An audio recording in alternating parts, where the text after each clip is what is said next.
Chapitre 1. L'accord. Les vastes salles cristallines du domaine du baron Tiro scintillaient sous les deux soleils impitoyables de Ziprim, une planète renommée pour sa richesse et son aristocratie brutale. Le baron lui-même, une imposante figure à la peau bleue scintillante et aux yeux d'or fondu, était affalé sur son trône d'obsidienne, arborant un sourire qui aurait pu glacer même l'homme le plus confiant. En face de lui se tenait le docteur Elias Carter, un scientifique et médecin humain renommé pour ses travaux novateurs en génétique alien et en réhabilitation. Elias, avec ses cheveux bruns ébouriffés et sa veste utilitaire usée, semblait déplacé dans un environnement opulent, mais ses yeux verts perçants rayonnaient de détermination, si bien que Tiro prononça sa voix de manière posée mais teintée de moquerie. « Vous croyez pouvoir marchander avec moi, humain ? Osez-vous venir à ma cour en demandant un financement pour votre, comment dites-vous, un centre de réhabilitation universel ?» Elias acquiesced nonchalantly to the sarcasm, stating that the facility was designed to treat injury and enhance mobility for all species, emphasizing the potential benefit of pooling resources. Tiro leva une main pour le faire taire en riant. Pourquoi devrais-je gaspiller ma fortune dans une entreprise aussi insensée et sombre ? Je n'ai aucun intérêt pour des serviteurs handicapés, encore moins pour les guérir. Les nobles réunis riaient, leurs robes chatoyantes captant la lumière alors qu'ils se délectaient du mépris de leur maître. Elias serrait les poings mais gardait son calme. « Ce n'est pas une question d'utilité, répondit-il d'un ton égal. Il s'agit de donner aux gens, de donner aux êtres. » Deuxième chance. Le sourire narquois du baron s'accentua à l'évocation d'une seconde chance, vous dites ? Noble, dites-vous ? Il s'inclina en avant, ses yeux dorés étincelants, très semblables à ceux d'un humain. Je soutiendrai votre petit projet à une condition. Le cœur d'Elias bondit bien qu'il demeurât prudent. Tiro claqua des doigts et les imposantes portes au bout du couloir s'ouvrirent en grinçant. Deux gardes entrèrent en poussant un fauteuil volant transportant une frêle silhouette pâle enveloppée d'ombre. Le silence s'abattit dans la pièce alors que la figure était amenée devant le trône du baron. « Voici ma fille, Lian, déclara Tiro. Le baron annonça d'un ton empreint de mépris, autrefois, elle était la fierté de ma lignée, une guerrière inégalée en termes d'habileté et de férocité. Puis, il fit un geste de dédain en direction de la chaise. Le visage de Lian restait dissimulé derrière un voile, mais la tension dans ses épaules était indéniable. Elias remarqua les élégants appareils métalliques attachés à ses jambes, signe d'une technologie grand avancée mais rudimentaire destinée à soutenir la mobilité, une technologie qui manifestement ne fonctionnait pas. Elle avait été blessée lors d'une malheureuse escarmouche. Tiro a continué à ressentir de la pitié, maintenant elle n'est plus qu'un rappel de l'échec. Le public murmurait d'amusement tandis que les mains de Lian se resserraient sur les accoudoirs de la chaise. Tiro s'appuya en arrière, son sourire revenant. Je financerai votre projet, humain, si vous l'emmenez avec vous, guérissez-la si vous le pouvez, ou laissez-la pourrir parmi les créatures brisées que vous espérez sauver. De toute façon, cela m'amuse. Elias resserra la mâchoire et jeta un regard à Lian, dont la tête restait baissée. Il percevait au-delà du voile de la cruauté de son père. Il n'y avait pas de défaite dans sa posture, seulement de la colère et de la honte.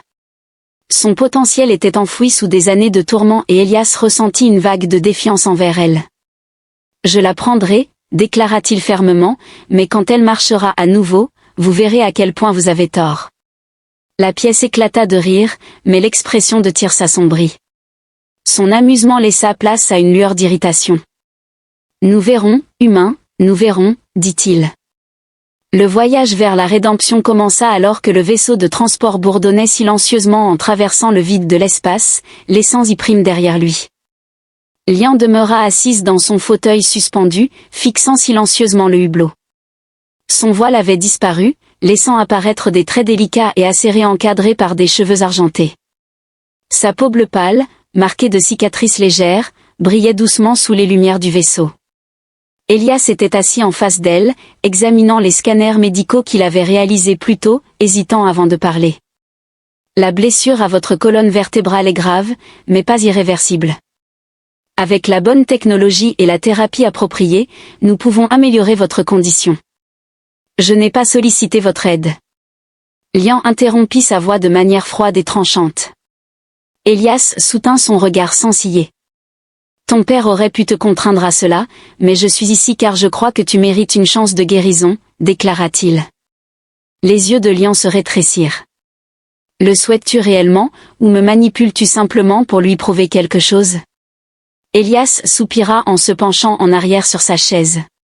Tu as vécu l'enfer, je le comprends, mais il ne s'agit pas de lui. Il s'agit de toi. Tu n'es pas brisé, Lian, tu as simplement été laissé de côté par des personnes qui ne se soucient pas assez pour t'aider ne serait-ce qu'un instant. L'expression de Lian s'est adoucie, mais le mur qu'elle avait construit au fil des années de rejet est rapidement revenu en place, montrant ainsi sa méfiance envers les autres. Le Centre universel de réadaptation. L'URC était une vaste installation en orbite autour d'une lune luxuriante terraformée, c'était une merveille d'ingénierie conçue pour accueillir des êtres de dizaines d'espèces. Ses laboratoires et salles de thérapie à la pointe de la technologie étaient remplis d'équipements médicaux avancés, dont beaucoup avaient été développés par Elias lui-même. À leur arrivée, le personnel accueillit chaleureusement Elias, mais leur curiosité à propos de Lian était palpable, la plupart n'ayant jamais vu de noble Grohan, encore moins dans son état. Lian, la tête haute, ignora les escaliers tandis qu'Elias lui présentait les installations où elle allait séjourner. Elias l'a guidée vers une suite privée équipée d'outils médicaux personnalisés et d'une petite piscine thérapeutique. Nous commencerons par la cartographie neuronale pour comprendre l'étendue des dommages, puis nous. Il l'interrompit en lui disant qu'elle n'avait pas besoin de narrer chaque étape. Lian a répliqué, bien que sa voix ait perdu son venin initial, fais simplement ce que tu as à faire. Elias acquiesça en lui laissant de l'espace, sachant que c'était simplement le début d'une longue bataille difficile. Les premières étapes du traitement de Lian furent éprouvantes, la cartographie neuronale révéla des dommages étendus à sa moelle épinière. Malgré cela, Elias était convaincu qu'une combinaison de greffe neuronale humaine et de biotechnologie avancée Grohan pourrait rétablir la fonctionnalité. Cependant, ce processus exigeait à la fois des efforts physiques et émotionnels. Lian était réticent à accorder sa confiance à quiconque, comment pourriez-vous alors attendre de moi que je fasse confiance à ces machines? Un jour, elle demanda à Elias alors qu'il ajustait un stimulateur neural attaché à son bas du dos, « Je m'attends à ce que vous ayez confiance en vous », répondit-il. Les machines ne sont que des outils, c'est vous qui faites le travail, malgré sa résistance. Lian a commencé à observer des progrès lorsque les greffes neuronales ont stimulé faiblement. Les sensations dans ses jambes et les séances régulières d'hydrothérapie ont contribué à reconstruire la force musculaire, chaque étape, aussi petite soit-elle, a progressivement dissipé son scepticisme. De son côté, Elias est resté patient et encourageant, célébrant ses victoires discrètement, sans jamais pousser trop fort ni diminuer ses efforts lentement. Lian commença à le considérer non plus comme un ennemi, mais comme un allié, une lueur de potentiel, un soir où Lian s'entraînait à déplacer son orteil, un exploit qu'elle n'avait pas cru possible. Elle jeta un coup d'œil à Elias qui examinait des données sur un terminal proche. « Tu n'es pas comme la plupart des humains, dit-elle doucement. Elias leva les yeux, surpris. « Est-ce un compliment ?» Lian esquissa un léger sourire en disant « Ne laisse pas cela te monter à la tête », et pour la première fois, ils partagèrent un rire sincère. Ce fut un petit instant, mais il marqua un tournant dans leur relation, chapitre 2. Le centre de rééducation universelle est devenu à la fois un sanctuaire et un champ de bataille pour Lee et Tiro. Chaque jour présentait de nouveaux défis, à la fois physiques et émotionnels, alors qu'elle travaillait aux côtés du docteur Elias Carter pour reprendre le contrôle de son corps. Les couloirs stériles et brillamment éclairés bourdonnaient d'activité, avec des patients de toutes espèces subissant des traitements, du personnel médical se précipitant pour aider, et le bourdonnement de technologies avancées repoussant les limites du possible. Pour Lian, la véritable bataille ne se déroulait pas seulement pendant les séances de thérapie, mais aussi dans les murs qu'elle avait érigés pour se protéger. Cependant, ces murs étaient lentement érodés par les premières victoires, quelques semaines après le début de son traitement. Lian était assise dans la piscine thérapeutique, sa jambe immergée dans l'eau chaude aux minéraux. Elle observait attentivement ses orteils, cherchant à les faire bouger, pendant que des stimulateurs neuronaux émettaient doucement des impulsions légères à sa colonne vertébrale inférieure. Il suffit de se concentrer. Elias déclara en s'agenouillant près de la piscine, sa voix était calme et stable, mais ses yeux étaient vifs, analysant chaque frémissement musculaire. « Je me concentre », ajouta-t-il. Lian exprima sa frustration en disant « Ce n'est pas comme si je me retenais ». Elias lui répondit « et tu es plus proche que tu ne le penses. Essaie à nouveau. Lian serra les dents, son regard fixé sur son reflet dans l'eau, ses orteils bougeaient lentement, un léger mouvement presque imperceptible, mais suffisant pour que je visse Elias s'exclamer, son visage s'illuminant. Lian cligna des yeux puis regarda son pied avec incrédulité. Je l'ai bougé, dit Elias, sa voix emplie de fierté contenue. Et demain, tu le bougeras à nouveau pour la première fois. Lian ressentit alors un frémissement d'espoir. Il ne s'agissait plus seulement de prouver son père tort, mais de reprendre sa vie en main, de briser la glace. Alors que Lian progressait dans sa rééducation, ses interactions avec Elias commencèrent à évoluer. L'animosité qu'elle avait apportée dans leur relation laissa place à un respect prudent. Elias, de son côté, ne la considérait jamais comme un fardeau ou un trophée, mais comme une personne. Un soir, alors qu'il passait en revue ses progrès dans le salon de l'établissement, Lian prit la parole de manière inattendue. « Pourquoi te soucies-tu autant d'aider les gens ? Je veux dire... » Elias s'est adossé dans sa chaise, son expression empreinte de réflexion. Quand j'étais enfant, j'observais mon père reconstruire de vieilles machines. Il prenait ces morceaux cassés et les transformait en quelque chose de fonctionnel, voire même de beau. Cela m'a enseigné que rien n'est jamais vraiment irréparable, cela est étonnamment sentimental. Lian déclara, un léger sourire aux lèvres. Elias rit et demanda, « Et toi, que voulais-tu faire avant l'accident ?» Lian hésitait, son regard lointain. « J'étais un guerrier, mon père n'attendait rien de moi, mais j'ai toujours voulu plus, exploration, diplomatie, compréhension d'autres espèces. Je voulais montrer à la galaxie que les grands pouvaient être plus que des conquérants. Et maintenant, Elias demanda doucement, elle rencontra son regard.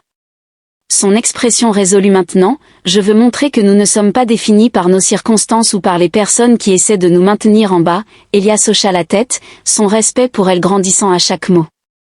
Je pense que tu es déjà l'ombre de l'empereur, malgré les progrès de Lian, l'ombre de son père planait toujours, des rapports de Zi.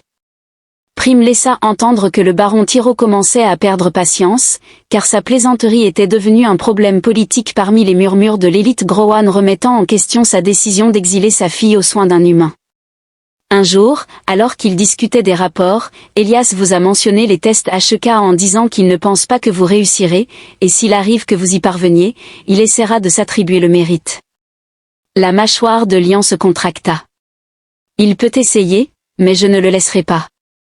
Leur conversation fut interrompue par une communication en provenance de la salle de contrôle de l'installation. Un vaisseau Growan était entré en orbite, arborant des insignes tyrossiens. Il semble qu'il soit venu vérifier son investissement. Lian a exprimé amèrement son opposition lors de la confrontation avec le baron. Lorsque Tiro pénétra dans le centre de rééducation, sa présence était aussi oppressante que d'habitude. Ses yeux dorés parcoururent l'établissement avec dédain, s'attardant sur les patients étrangers recevant un traitement. « C'est ici que tu te cachais » railla-t-il en s'approchant de Lian parmi les individus brisés et faibles. Lian, se tenant debout avec l'aide de prothèses avancées, soutint son regard sans ciller. « Je me suis reconstruit, quelque chose que tu n'aurais jamais pensé que je pourrais faire. » Le regard de Tyr se posa brièvement sur Elias, sa lèvre se retroussant, et il demanda, « Ce humain t'a-t-il rempli la tête de chimères de grandeur ?» Elias s'avança, sa voix calme mais ferme, « Elle n'a pas besoin que je lui dise de quoi elle est capable, elle le prouve chaque jour. » Tyrok rit d'un son froid et sans joie, « Tu crois que ce progrès a de l'importance ? Tu seras toujours une honte pour notre famille. Je suis prêt à vous aider. Aucune quantité d'ingéniosité humaine ne changera cela. » Les mains de Lian se sont serrées en poing, mais elle a refusé de lui montrer sa colère. « Alors, pourquoi es-tu ici ? Pour te rappeler de ta place. » Tiro exprima sa voix empreinte de malice en prédisant la chute inévitable de cette mascarade et en imaginant jusqu'où vous tomberez. Elias s'interposa entre eux, ses yeux flamboyants de respect. « Baron, vous n'avez aucune idée des capacités de votre fille, elle est plus forte que vous ne pourriez jamais l'imaginer et elle n'a pas besoin de votre approbation un seul instant. » Tiro semblait surpris par le défi d'Elias, mais il se reprit rapidement en ricanant alors qu'il se tournait pour partir. « Nous verrons bien quand elle échouera, je veillerai à ce que la galaxie sache que c'est votre incompétence qui l'a condamnée, ajouta-t-il en avançant. La confrontation a laissé Lian secoué, mais elle a également ravivé sa détermination.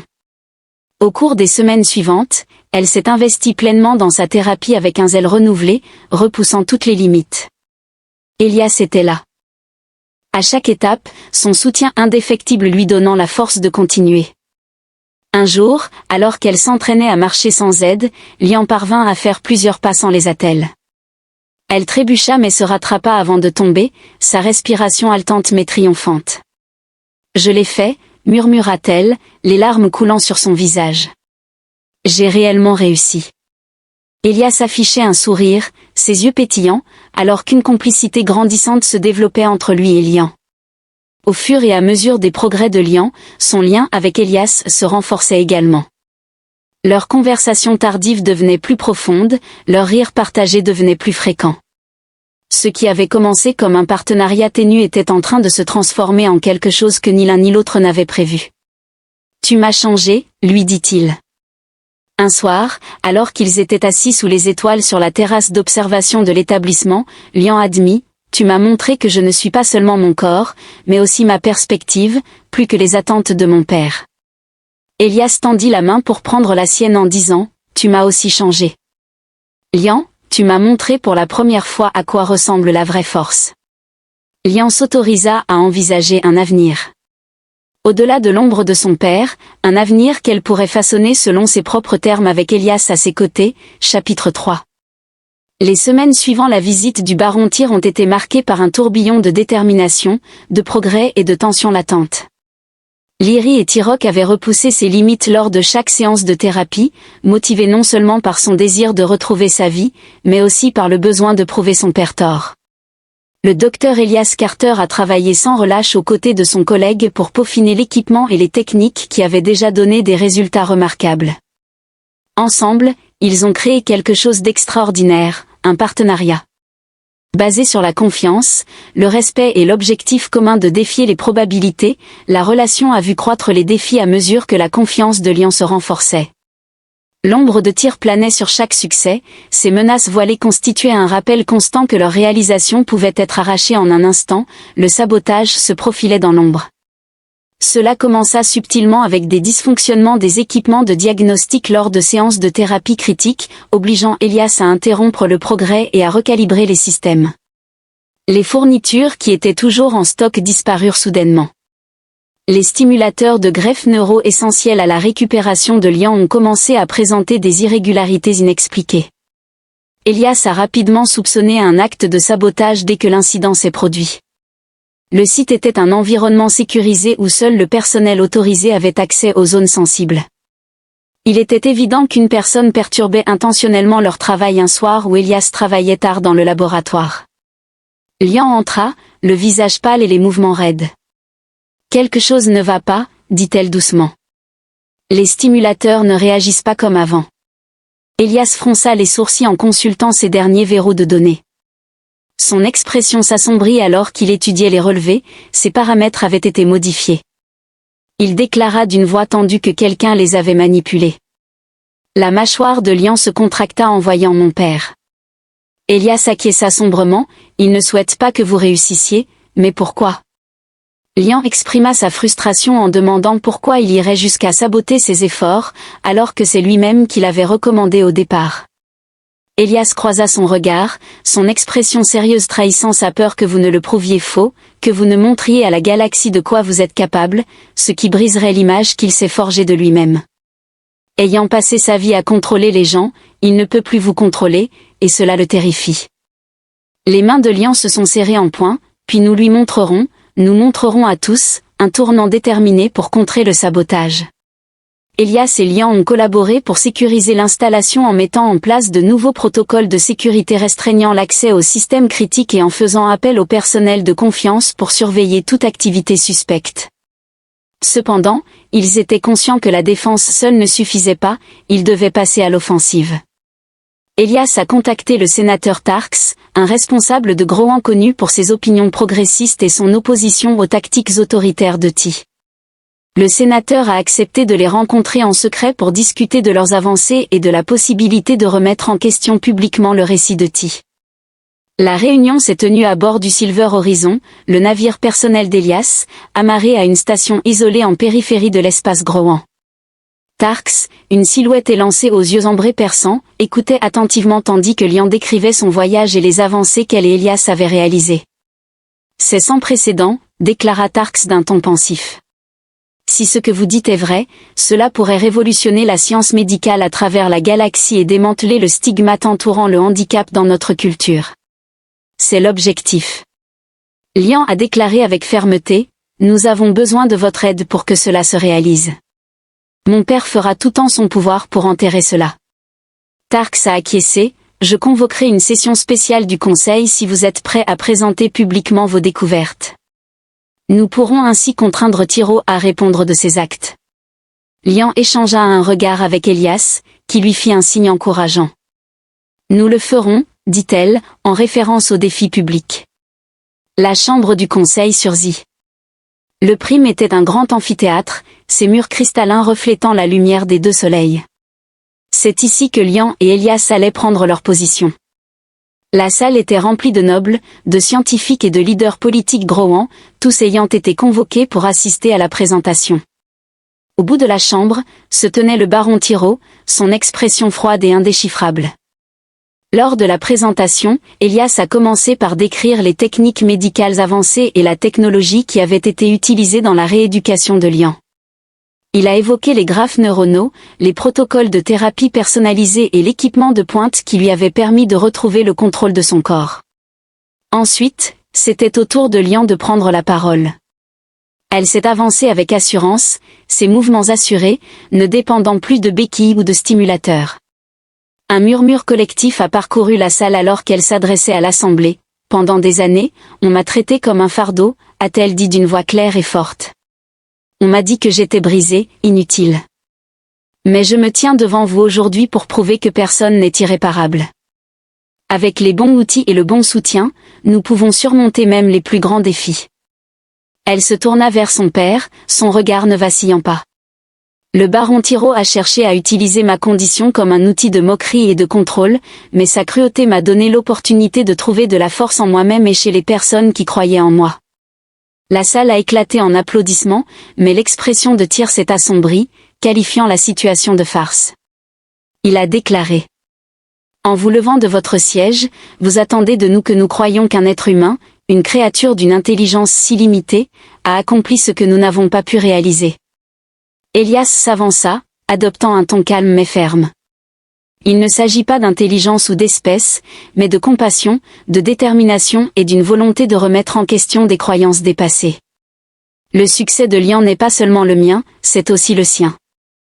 La décision du Conseil de reconnaître les réalisations de Lian et de financer l'expansion du Centre universel de réhabilitation a été largement approuvée. Les tentatives de Tyr pour la discréditer furent accueillies avec mépris, son influence diminua face à son triomphe alors que la session touchait à sa fin. Lian s'approcha d'Elias avec un sourire rare illuminant son visage. « Nous l'avons fait, dit-elle. » Elias secoua la tête. « C'est toi qui l'as fait. Je t'ai juste aidé à y arriver. » Ils se tenaient ensemble sur le balcon de la chambre du Conseil, observant les deux soleils jumeaux disparaître sous l'horizon pour la première fois en des années. Lian se sentait libre, libre de vivre, de rêver et de façonner son propre avenir. Chapitre 4, une nouvelle héritage. Les deux fils jumeaux de Ziprim projetaient de longues ombres sur la vaste place du Conseil alors qu'Iran Tyro et le docteur Elias Carter entraient dans un nouveau chapitre de leur voyage. Les événements de la journée avaient ébranlé les fondations de la société de Groan. Le baron Tyro, dépouillé de son influence incontestée, se retira de la chambre du Conseil dans une fureur silencieuse. Pendant ce temps, le triomphe de Lian avait allumé une étincelle de changement qui ne pouvait être éteinte. Cependant, leur travail était loin d'être terminé. Une vague de soutien déferla dans les jours suivant la décision du Conseil, provoquant un tourbillon. La nouvelle de la guérison de Lian se répandit à travers la galaxie, inspirant des individus et des communautés depuis longtemps marginalisées ou négligées en raison de blessures, de handicaps ou d'attentes sociétales. Des messages affluaient vers le centre de réadaptation universelle de la part d'individus de toutes espèces, patients en quête de traitement, familles exprimant leur gratitude et partisans promettant des ressources pour étendre la portée du centre. Lian a embrassé son nouveau rôle avec une détermination qui l'a même surprise elle-même, ne se contentant plus de rester dans l'ombre. Elle a travaillé aux côtés d'Elias pour superviser les opérations du centre, intervenir lors de forums galactiques et militer en faveur de l'intégration de technologies de réadaptation avancées à travers les systèmes alliés. Un soir, alors qu'ils examinaient les plans pour une nouvelle installation sur la lune d'Alderin, Lian se tourna vers Elias avec une expression réfléchie. « As-tu déjà pensé que nous irions aussi loin ?» Elias sourit chaleureusement. « Je savais que tu le ferais, je n'étais simplement pas sûr de combien de temps il faudrait aux autres pour rattraper leur retard. » Lian afficha un sourire confiant. Désormais, une présence constante, vous savez toujours quoi dire. La contre-attaque du baron Tyr n'a pas été accueillie favorablement par tous. Lian et Elias ont fait un retour sur Ziprim. Le baron Tyro a tracé sa prochaine action. Déshonoré par le succès de sa fille et la perte de son influence, il a cherché à saper son héritage à travers des moyens politiques et clandestins. Les agents de Tyr ont répandu de fausses rumeurs accusant Elias d'utiliser une technologie humaine illégale pour manipuler la récupération de Lian. Il a fait pression sur des fonctionnaires corrompus pour retarder le financement des nouveaux centres de rééducation et a secrètement détourné des ressources vers des factions rebelles opposées à la coopération interespèces. Elias, vigilant, toujours attentif, a remarqué l'augmentation de la résistance. Il a déclaré à Lian lors d'une réunion stratégique, « Nous devons rester en avance sur lui. » La mâchoire de Lian se contracta. « Il peut essayer de nous abattre, mais il ne réalise pas quelque chose d'important. »« Qu'est-ce que c'est ?» demanda Elias. « Nous ne sommes plus seuls. » Lian répondit, ses yeux brillants de détermination, « Ce n'est pas seulement à propos de nous, mais de tous ceux qui croient en ce que nous construisons. » Les alliés se rassemblent en reconnaissant la nécessité d'un soutien plus large. Lian et Elias ont commencé à former des alliances avec des personnalités influentes à travers la galaxie. Ils ont travaillé en étroite collaboration avec le sénateur Tarx, dont le plaidoyer en faveur des programmes de réhabilitation en a fait un allié précieux. Ils ont également conclu des partenariats avec des organisations humaines, notamment le Consortium médical galactique de la Terre, qui fournissait des technologies avancées en matière de neurones et de génétique pour compléter les méthodes de Grohan. Un moment crucial s'est produit lors du sommet galactique sur l'unité qui s'est tenu sur le monde neutre de Varani. Lian a prononcé un discours puissant retraçant son parcours de l'humiliation à l'autonomisation. Elle a exhorté les dirigeants à donner la priorité à la compassion et à la coopération plutôt qu'à l'orgueil et à la division. Elle a souligné que pendant trop longtemps, la peur et les préjugés ont dicté nos actions, mais aujourd'hui nous avons le pouvoir de réécrire nos histoires pour prouver que la force ne réside pas dans la domination mais dans l'unité. L'auditoire a éclaté en applaudissements et les paroles de Lian sont devenues un cri de ralliement pour le changement. Même Elias, qui l'avait entendu parler d'innombrables fois, s'est senti touché par sa conviction. « Tu es une leader naturelle », lui a-t-il dit ensuite. Lian lui a offert un rare sourire sincère. « J'ai eu un enseignant compétent. » La confrontation finale a vu les efforts de Tyr pour saboter leur travail culminer en une attaque audacieuse contre l'installation d'Alderin lors de son inauguration officielle. Saboter a infiltré le site en plaçant des charges destinées à détruire l'installation avant qu'elle ne puisse commencer ses opérations, mais Lian et Elias, ayant anticipé la désespoir de Tyro, avaient pris des précautions. Les équipes de sécurité ont intercepté les saboteurs avant qu'ils ne puissent mener à bien leur mission, en désamorçant les charges et en appréhendant les coupables, parmi lesquels se trouvait l'un des conseillers les plus fidèles de Tyro. Lorsque les preuves ont été présentées au conseil, l'implication de Ty était indéniable face à l'indignation publique et à l'effondrement de son influence restante, il a été dépouillé de son titre et exilé de Ziprim alors que Tyro était emmené dans la disgrâce. Lian observa avec un mélange de satisfaction et de tristesse. « Je n'ai jamais voulu que cela en arrive là, dit-elle doucement. » Elias posa une main sur son épaule, lui ayant donné toutes les chances de changer, il prit sa décision. Lian hocha la tête, sa détermination étant ferme, et ils avancèrent vers un nouvel héritage. Avec l'ombre de Tyro enfin levée, Lian et Elias se concentrèrent sur l'expansion de leur vision. Le réseau universel de réhabilitation se développa rapidement, établissant des installations à travers la galaxie et révolutionnant la science médicale. Leur travail inspira de nombreux autres à remettre en question les normes sociétales et à lutter pour l'inclusion et l'égalité. Lian est devenu un symbole de résilience et de leadership, son histoire est enseignée dans les écoles et célébrée dans l'art et la littérature. Elias, toujours humble, continuait à travailler dans l'ombre en développant de nouvelles technologies et en mentorant la prochaine génération de guérisseurs, un soir alors qu'il se tenait sur la plateforme d'observation de l'installation d'Alderin. Lian se tourna vers Elias avec une expression songeuse et lui demanda « Penses-tu parfois à l'avenir ?» Elias contemplait les étoiles avec un sourire béat, mais pour l'instant, je suis juste reconnaissant que nous soyons ici. Lian hocha la tête, son cœur plein d'émotion, tandis qu'ils observaient ensemble la galaxie s'étendre devant eux, une vaste et infinie étendue de possibilités.